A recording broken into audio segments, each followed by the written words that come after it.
अब संविधान संशोधन नगरिकन हैन तपाईले के पनि गर्न सक्नुहुन्न भनेपछि तपाईले संविधान संशोधन गर्नुस्। संविधान संशोधन कहाँबाट हुन्छ? नेपालले बाटो देखाइदिया छ नि संविधानले। संसदले संविधान संशोधन गर्न सक्छ। तपाई संसद फेस गर्नुस्। तपाईको 282 छ, अब 4 जना मान्छे भयो भने 2/3 मेजोरिटी हुन्छ। 4 जना मान्छे 182 छ, 2-3 जना मान्छे थपे तपाईको बहुमत पुग्छ, 2/3 पुग्छ।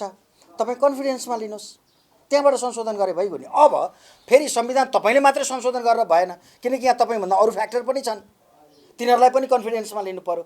देश चलाउन भनेको यो हात्तीघिडिया जस्तो होइन, यो सबै चिज आउनै पर्छ। तपाईले सिभिल सोसाइटीलाई कन्फिडेन्समा नलिकन हुन्छ, मिडियालाई नलिकन हुन्छ, अरु पार्टीहरूलाई कन्फिडेन्समा नलिकन हुन्छ, ब्युरोक्रेसीलाई नलिकन हुन्छ। छैन छैन, मलाई कसैले बोलाएको छैन। मैले यसरी सार्वजनिक रूपमा बोल्दै आएको छु, भन्दै आएको छु, किनकि मेरो स्वार्थ भनेको देश शान्तिपूर्ण तरिकाको, म जहिले पनि पिसफुल ट्रान्सफर्मेसनको पक्षपाती हुँ। शान्तिपूर्ण तरिकाको परिवर्तन हुनुपर्छ ताकि मान्छेहरूले सुख, नेपालीले साह्रै दुःख पाएका छन्, नेपाली धेरै गरिब छन्, उनको आम्दानीले खान पुग्दैन, उत्पादन हुँदैन, सरकारले कहीँ सपोर्ट गर्दैन।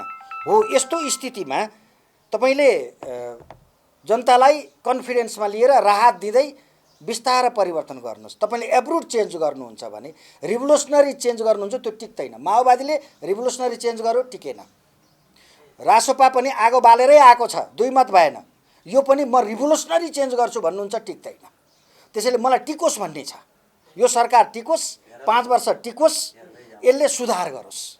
होइन दायाँ बायाँ धेरै गर्न थाल्यो भने सरकार टिक्दैन। यो सरकार टिकेन भने देश अस्थिर भइरहन्छ, अस्थिरतातिर देश जानु हुँदैन र जबरजस्ती सरकार टिकाउन पनि सकिँदैन कुरो त्यो। र तपाईलाई म एउटा कुरा भन्छु, प्रधानमन्त्रीजी सानो क्याबिनेट, किचन क्याबिनेटबाट देश चलाउने उहाँको सोच छ, सानो सल्लाहकार समूहबाट। त्यसैले उहाँलाई धेरै मान्छे चाहिन्छ जस्तो लाग्दैन। अब हेरौँ देश कसरी अगाडि बढ्छ, हेरौँ न, वेट एन्ड सी।